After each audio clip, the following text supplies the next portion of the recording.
मोहन एक बहुत ही समझदार और अच्छा लड़का था।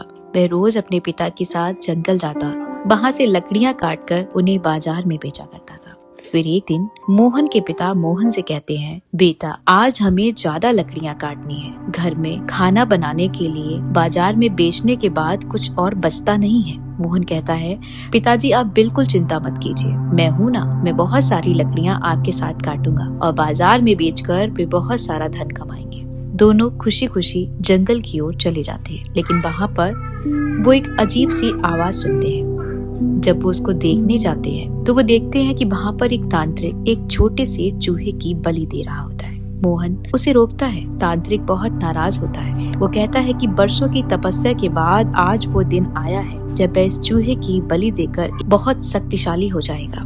मोहन कहता है वह उसे ऐसा बिल्कुल भी नहीं करने देगा। दोनों की आपस में बहुत झगड़े होते हैं, बहुत सारी बहस होती है और इतने में मुहूर्त का वह समय निकल जाता है जिसमें वह तांत्रिक उस चूहे की बलि चढ़ाना चाहता है। तांत्रिक बहुत नाराज हो जाता है। वह कुछ ऐसा मंत्र पढ़ता है जिसको देखकर मोहन के पिता को चिंता होने लगती है। वो सोचने लगते हैं कहीं ऐसा तो नहीं तांत्रिक मेरे बेटे को कुछ कर दे। इससे पहले तांत्रिक वह पड़ा हुआ पानी बेटे पर डाले, वे उसके आगे खड़े हो जाते हैं और मोहन के ऊपर गिरने वाला पानी उसके पिता के ऊपर गिर जाता है और वह एक मेढक बन जाता है। तांत्रिक वहाँ से चला जाता है। मोहन बहुत परेशान होता है। फिर वह चूहा उसे बताता है कि जंगल में कोई ऐसी जगह है जहाँ पर वो दिव्य पेड़ है, वही हमारी मदद कर सकता है। मोहन, चूहा और मेढक तीनों उस दिव्य पेड़ को ढूंढने के लिए वहाँ से चलने लगते हैं। आगे बढ़ते हुए मोहन एक अनजान जगह पर पहुँचता है जहाँ 4 रास्ते हैं। वो जैसे ही कदम आगे बढ़ाता है उसे एक आवाज सुनाई देती है, सिर्फ एक रास्ता जादुई पेड़ की तरफ जाता है, मगर ध्यान रहे अगर तुम गलत रास्ते पर चले तो तुम हमेशा के लिए वहीं फंसे रह जाओगे, जिससे कभी बाहर नहीं आ पाओगे। सोच लो। मोहन सोचने लगता है, मेरा दिल कहता है सरल व आसान दिखने वाला रास्ता सही नहीं है। हाँ, कठिन रास्ता ही सच्चाई तक ले जाएगा। सभी कठिनाइयों को पार करने के बाद मोहन आखिरकार जादुई पेड़ के पास पहुंचता है। पेड़ बहुत सुंदर और चमकदार होता है। उसकी शाखाओं से सुनहरी रोशनी निकल रही होती है।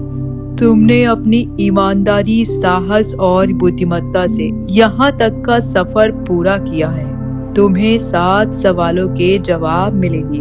मुझे बताओ, तुमने ये सफर क्यों किया? हे दिव्य वृक्ष, मैं उन 7 सवालों का जवाब जानने आया हूँ जिससे उस दुष्ट तांत्रिक का जादू खत्म हो जाएगा, जिससे मेरे पिता वापस इंसानी रूप में आ जाएंगे। मैं उनसे बहुत प्यार करता हूँ और उन्हें मैं वापस इंसान के रूप में देखना चाहता हूँ। मैं उनके बिना नहीं रह सकता, इसलिए मुझे उन 7 सवालों के जवाब दीजिए। मुझ पर ये एहसान कर दीजिए। पूछो, क्या सवाल है जिन्हें जानने के लिए तुम इतनी बाधाएं पार करके यहाँ आए हो? आप मुझे ये बताइए कि सबसे बड़ा बलिदान क्या है? हाँ, तुम्हारा साहस और ईमानदारी मुझे प्रसन्न कर रही है। अब ध्यान से सुनो। सबसे बड़ा बलिदान वो है जब कोई अपनी खुशी और जरूरतों को दूसरों के लिए त्याग देता है। जैसे एक माँ अपने बच्चे के लिए अपना सब कुछ छोड़ देती है, वैसे ही बलिदान का आधार निस्वार्थता है। हाँ, दूसरा सवाल, सच्चा सुख किसमें है?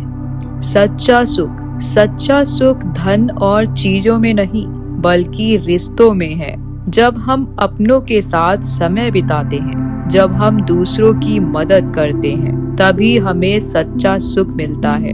अच्छा, तीसरा सवाल ये है कि सबसे बड़ा धन क्या है? सबसे बड़ा धन संतोष है। अगर तुम संतुष्ट हो तो तुम्हारे पास सब कुछ है। लालच और असंतोष इंसान को कभी खुश नहीं रहने देगा। सबसे बड़ी ताकत क्या है? सबसे बड़ी ताकत एकता और आत्मविश्वास में है।